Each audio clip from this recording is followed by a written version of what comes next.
এটার এক্সকিউজ পাবেন যে আমি আইন তো জানি না এই জন্য করেছি। নো, আইন না জানলেও আপনি কোনো অপরাধ করলে সেই ক্ষেত্রে আপনি শাস্তি থেকে অব্যাহতি পাওয়ার কোনো সুযোগ নেই।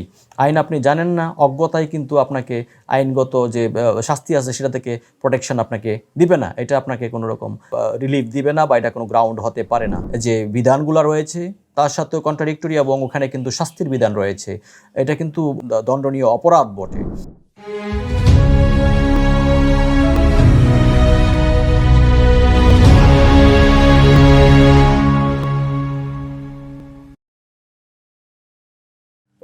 প্রিয় দর্শক, দেশ বিদেশে যে যেখান থেকে শুনছেন এবং দেখছেন সবাইকে জানাচ্ছি আন্তরিক প্রীতি ও শুভেচ্ছা। বরাবরের মতো আইন আদালত অনুষ্ঠানে আমি হাজির হয়েছি, ফরহাদুদ্দিন আহমেদ বিয়া, অ্যাডভোকেট, বাংলাদেশ সুপ্রিম কোর্ট। আজকে আলোচনা করব অত্যন্ত সময় উপযোগী একটা টপিক নিয়ে। আজকে যে বিষয়টা নিয়ে আলোচনা করতে যাচ্ছি আপনারা নিশ্চয়ই লক্ষ্য করেছেন, বিগত কয়েক বছর যাবৎ আমরা লক্ষ্য করেছি যে সামাজিক যোগাযোগ মাধ্যমে এবং বিভিন্ন গণমাধ্যমে বা যে কোনো মাধ্যমে আমাদের দেশের যে কোনো পর্যায়ের মানুষের, রাজনৈতিক ব্যক্তিত্ব থেকে আরম্ভ করে যে কোনো পারিবারিক, সামাজিক যে কোনো শ্রেণী পেশার মানুষের তাদের ফোনালাপ প্রকাশ হয়ে যায়, ফোনালাপ ফাঁস হয়ে যায়। এই যে বিষয়টা, এটা একটা, অনেকেই এটাকে নিয়ে খুব উল্লাস প্রকাশ করছেন, অনেকে খুব নিজের ক্রেডিট জাহির করছেন যে আমি তার ফোনালাপ ফাঁস করে দিতে পেরেছি, অথবা আমার কাছে এসেছে এটা, আমরা এটা পাবলিশ করতে পেরেছি।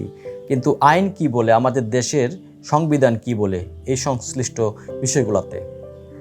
আমাদের দেশে সর্বোচ্চ আইন হচ্ছে আমাদের দেশের সংবিধান। এই সংবিধানের 43 অনুচ্ছেদে অর্থাৎ আর্টিকেল 43-তে কি আছে একটু আপনাদেরকে পড়ে শোনাই। Every citizen shall have the right, subject to any reasonable restrictions imposed by law in the interest of the security of the state, public order, public morality or public health.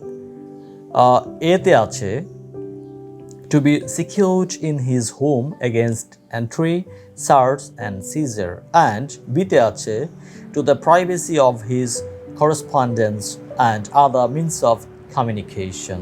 এর বাংলায় যদি আমি একটু বলি, বাংলায় যদি যেভাবে আছে সংবিধানে, গৃহ এবং যোগাযোগের রক্ষণ, অর্থাৎ রাষ্ট্রের অনুচ্ছেদ 43-এ মৌলিক অধিকার হিসাবে যেই অনুচ্ছেদটা আমাদের সংবিধানে আছে, প্রত্যেকটা নাগরিকের রাষ্ট্রের নিরাপত্তা, জনশৃঙ্খলা, জনসাধারণের নৈতিকতা বা জনস্বাস্থ্যের স্বার্থে আইনের দ্বারা আরোপিত যুক্তিসঙ্গত বাধানিষেধ সাপেক্ষে প্রত্যেক নাগরিকের ক প্রবেশ, তল্লাশি ও আটক হইতে স্বীয় গৃহে নিরাপত্তা লাভের অধিকার থাকিবে, এবং খ চিঠিপত্রের ও যোগাযোগের অন্যান্য উপায়ের গোপনীয়তা রক্ষার অধিকার থাকবে। আমি এখানে খ যেই অনুচ্ছেদ আর্টিকেল 43-এর বি, এটা নিয়ে আজকে আলোচনার সাথে রিলেটেড। দেখুন, আমাদের দেশের সংবিধানে 43 অনুচ্ছেদের সাব আর্টিকেল খতে যেটা বলা আছে, চিঠিপত্রের ও যোগাযোগের অন্যান্য উপায়ের গোপনীয়তা রক্ষার অধিকার থাকবে দেশের নাগরিকের। তাহলে একজন নাগরিক যখন, অন্যান্য যোগাযোগ বলা হয়েছে এখানে, একজন নাগরিক যখন টেলিফোনে কথা বলবে, একজন নাগরিক যখন ইমেলে কমিউনিকেট করবে, একজন নাগরিক যখন মেসেঞ্জারে চ্যাট করবে, মেসেঞ্জারে যখন কোনো তথ্য আদান প্রদান করবে, একজন নাগরিক যখন অন্য কোনো উপায়ে অথবা চিঠিপত্রের মাধ্যমে যদি কোনো রকম কমিউনিকেশন করে বা যোগাযোগ রক্ষা করে কারো সাথে, সেই ক্ষেত্রে এই জিনিসগুলা কিন্তু ডিসক্লোজ করা, এই জিনিসগুলা হ্যাক করা, এই জিনিসগুলা ট্র্যাকিং করে বা যে কোনো উন্নত প্রযুক্তি ইউজ করে এগুলাকে জনসম্মুখে আনার অধিকার এদেশের কোনো ব্যক্তি বা প্রতিষ্ঠানকে দেওয়া হয়নি। যদি আইন শৃঙ্খলা রক্ষাকারী বাহিনী তাদের উপযুক্ত তদন্তের স্বার্থে অথবা কোনো মামলার অধিকতর তদন্তের স্বার্থে বা রাষ্ট্রীয় কোনো গোপনীয়তা রক্ষার স্বার্থে, রাষ্ট্রের স্বার্থ রক্ষার্থে যদি কোনো রকম এই ধরনের কমিউনিকেশনগুলা তাদের বের করতে হয়, তাহলে উপযুক্ত কর্তৃপক্ষ অথবা আদালতের নির্দেশে তারা সেই জিনিসগুলা তদন্ত করার জন্য তাদের কাছে হেফাজতে রাখতে পারেন, তাদের কাছে রাখতে পারেন। আইনগত ব্যবস্থা গ্রহণের জন্য অথবা আদালতে সাক্ষ্য প্রমাণের জন্য, আদালতে সাক্ষ্য প্রমাণ হিসেবে উপস্থাপন করার জন্য। কিন্তু এই সমস্ত তথ্য বা কমিউনিকেশন বা কোনো রকম ফোনালাপ বা যে কোনো কিছু কমিউনিকেশন গণমাধ্যমে অথবা সামাজিক যোগাযোগ মাধ্যমে অথবা অন্য যে কোনো মাধ্যমেই প্রকাশ করা, প্রচার করা আমাদের দেশে প্রচলিত আইনে দণ্ডনীয় অপরাধ এবং এটা একটা গর্হিত কাজ। আমি মনে করি যে আমাদের দেশে যে সংবিধানে যে নাগরিকের অধিকার দেওয়া আছে, মৌলিক অধিকার দেওয়া আছে, অর্থাৎ আর্টিকেল 43 এর সাথে কন্ট্রাডিক্টরি, এবং এটা করা মানে হচ্ছে নাগরিকের মৌলিক অধিকারকে লঙ্ঘন করা। অর্থাৎ মৌলিক অধিকার যে অনুচ্ছেদ 43-তে যে মৌলিক অধিকারের কথা বলা আছে, সেই মৌলিক অধিকারকে লঙ্ঘিত করা হয়, প্যাডেল করা হয়, ডাস্টেড করা হয় যদি কেউ এটা করে থাকে। তো আমরা হরহামেশাই দেখছি যে আমাদের দেশে এটার একটা প্র্যাকটিস চলে আসছে। যে কোনো একটা ঘটনা ঘটলেই দেখা যাচ্ছে যে কারো ফোনালাপ ফাঁস করে দেওয়া হয়। এটা সরকারি কর্মকর্তা, কর্মচারী, রাজনৈতিক ব্যক্তিত্ব, ব্যবসায়ী, পেশাজীবী, সাধারণ মানুষ থেকে আরম্ভ করে প্রত্যেকেরই কিন্তু অনেক সময় দেখা যাচ্ছে আমরা সোশ্যাল মিডিয়ার কল্যাণে বা কিছু কিছু অতি উৎসাহী ইলেকট্রনিক মিডিয়া বা গণমাধ্যম বা ইউটিউবার যারা আছেন, ইউটিউবে যারা বিভিন্ন চ্যানেল পরিচালনা করছেন, তারা শুধুমাত্র ভিউয়ার্স বাড়ানোর জন্য এই কাজগুলো করে থাকেন। এটা আমাদের দেশে প্রচলিত ডিজিটাল সিকিউরিটি অ্যাক্ট 2018 যে বিধানগুলো রয়েছে তার সাথেও কন্ট্রাডিক্টরি, এবং ওখানে কিন্তু শাস্তির বিধান রয়েছে। এটা কিন্তু দণ্ডনীয় অপরাধ বটে। আর আমাদের দেশে যে সর্বোচ্চ আইন সংবিধানে তো সুস্পষ্ট বলা আছে যে নাগরিকের সকল প্রকার চিঠিপত্রের এবং যোগাযোগের অন্যান্য উপায়ের গোপনীয়তার অধিকার থাকবে। গোপনীয়তার অধিকার যদি থাকে তাহলে একজন আরেকজনের সাথে টেলিফোনে কথা বলবে, সেই জিনিসটা পাবলিকলি আপনাকে প্রচার এবং প্রকাশ করার অধিকার সংবিধান তো দেয়নি। সুতরাং সেই ক্ষেত্রে গণমাধ্যম এবং যারা সামাজিক যোগাযোগ মাধ্যম সহ অন্য যে কোনো মাধ্যম সংশ্লিষ্ট যারা আছেন, যারা অনেকে হয়তো না জেনে, আইনটা না জেনে বা আমাদের সাংবিধানিক বাধ্যবাধকতা না জেনে হয়তো প্রচার করে থাকেন, আর যদি কেউ ইন্টেনশনালি প্রচার করে থাকেন তাহলে সেই ক্ষেত্রে কিন্তু আপনাদের আইনগত দায়বদ্ধতা থেকে যায়। আর আইন আপনি জানেন না এই জন্য যে এটার এক্সকিউজ পাবেন যে আমি আইন তো জানি না এই জন্য করেছি, নো।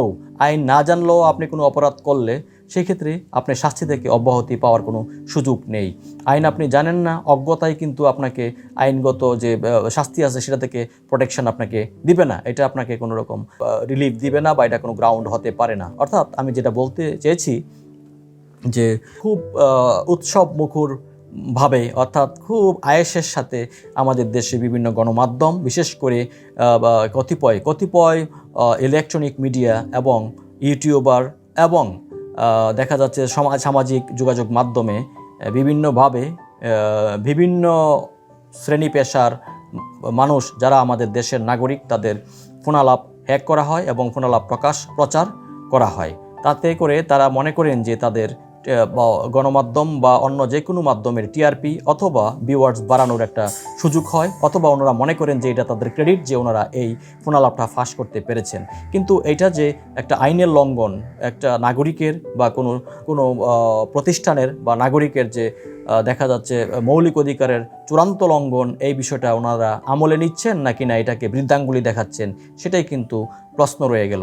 অর্থাৎ আমি আবারও বলছি, আমাদের দেশের সর্বোচ্চ আইন, আমাদের দেশের সংবিধান, সেই সংবিধানের 43 অনুচ্ছেদে সুস্পষ্টভাবে এই সমস্ত কর্মকাণ্ড করার নিষেধ রয়েছে এবং নাগরিকের চিঠিপত্রের এবং অন্যান্য যে কোনো উপায়ে যোগাযোগের গোপনীয়তা রক্ষার অধিকার থাকবে। এখানে অধিকার দেওয়া হয়েছে, সেই অধিকারকে খর্ব করা মানে মৌলিক অধিকারকে খর্ব করা, মৌলিক অধিকার ফান্ডামেন্টাল রাইটসকে যদি ভায়োলেট করা হয় তাহলে সেই ক্ষেত্রে উচ্চ আদালতে কিন্তু সংশ্লিষ্ট ব্যক্তি বা সংশ্লিষ্ট প্রতিষ্ঠানে এগ্রিভড যে কোনো ব্যক্তি অথবা তার পক্ষে যে কোনো ব্যক্তি বা প্রতিষ্ঠান কিন্তু উচ্চ আদালতে রিট পিটিশন অর্থাৎ মহামান্য হাইকোর্ট ডিভিশনে রিট পিটিশন দায়ের করে প্রতিকার পেতে পারেন। সংশ্লিষ্ট ব্যক্তি বা প্রতিষ্ঠানের বিরুদ্ধে রিলিফ পেতে পারেন, যে কোনো রকমের প্রতিকার ওনারা চাইতে পারেন, আনলিমিটেড ক্ষতিপূরণও চাইতে পারেন এবং এই ব্যাপারে নির্দেশনা চাইতে পারেন। ডিজিটাল সিকিউরিটি অ্যাক্টে যদি মামলা করা হয়, 2018 যদি মামলা করা হয়, তাহলে সেই ক্ষেত্রে সুনির্দিষ্ট ধারায় যেই সাজা বা জরিমানার কথা বলা হয়েছে সেটার প্রতিকার কিন্তু নিম্ন আদালতে অর্থাৎ ডিজিটাল সাইবার ট্রাইব্যুনালে কিন্তু সংশ্লিষ্ট ব্যক্তি বা প্রতিষ্ঠান চাইতে পারেন। যা হোক, এই বিষয়টা অত্যন্ত সময় উপযোগী বলে আমি আপনাদেরকে একটু শেয়ার করলাম যে আসলে আমরা হুজুগে কান্না দিয়ে, অর্থাৎ আমাদের দেশের সর্বোচ্চ আইন, আমাদের দেশের সর্বোচ্চ যে আইন অর্থাৎ সংবিধানে 43 অনুচ্ছেদে নাগরিকদের যে অধিকার দেওয়া আছে, অর্থাৎ চিঠিপত্রের এবং যোগাযোগের গোপনীয়তা, সকল প্রকার যোগাযোগের গোপনীয়তা রক্ষার যে অধিকার আছে, মৌলিক অধিকার, সেই অধিকারকে আমরা যেন কেউ লঙ্ঘন না করি। এবং যারাই যখনই এই ধরনের মৌলিক অধিকারের লঙ্ঘনের শিকার হবেন, তখন আশা করি আপনারা যে কোনো বিজ্ঞ আইনজীবীর সাথে যোগাযোগ করবেন, যারা এই বিষয়ে এক্সপার্ট এবং যারা এই বিষয়ে কাজগুলো করে থাকেন। আশা করি আপনাদেরকে সুনির্দিষ্ট প্রতিকার দিতে পারবেন ওনারা, উচ্চ আদালতে রিট পিটিশন দায়েরের মাধ্যমে, অথবা সাইবার ট্রাইব্যুনালেও কিন্তু এই ব্যাপারে মামলা মোকদ্দমা দায়ের করা যায়। ধন্যবাদ সবাইকে। আশা করি আপনারা এই ব্যাপারে কিছুটা হলেও উপকৃত হয়েছেন এবং আমাদের দেশের প্রচলিত আইনের প্রতি শ্রদ্ধাশীল হন, আইন মানুন এবং এই ধরনের অপতৎপরতা থেকে দূরে থাকাই আমি মনে করি বুদ্ধিমানের কাজ হবে। কারণ মানুষ হয়তো যারা ভিক্টিমাইজড হন, যাদের মৌলিক অধিকার লঙ্ঘন করা হয়, তারা চাইলে আদালতের প্রতিকার নিতে পারেন। তখন আদালতে আপনাকে সেই ব্যাপারে কিন্তু ব্যাখ্যা বিশ্লেষণ দিতে হবে। আপনি যে মৌলিক অধিকার একজন নাগরিকের বা কোনো প্রতিষ্ঠান বা ব্যক্তির নষ্ট করেছেন, লঙ্ঘন করেছেন, এটা কিন্তু পানিশেবল অফেন্স এবং এটা মাথায় রেখে আপনাদেরকে এই ধরনের কাজে আগাতে হবে। আশা করি আপনারা বিষয়টা কিছুটা হলেও উপলব্ধি করতে পেরেছেন। ধন্যবাদ সবাইকে। ভালো থাকুন, সুন্দর থাকুন, আইনের প্রতি শ্রদ্ধাশীল হন এবং দেশে প্রচলিত আইন মেনে চলার চেষ্টা করুন। ধন্যবাদ।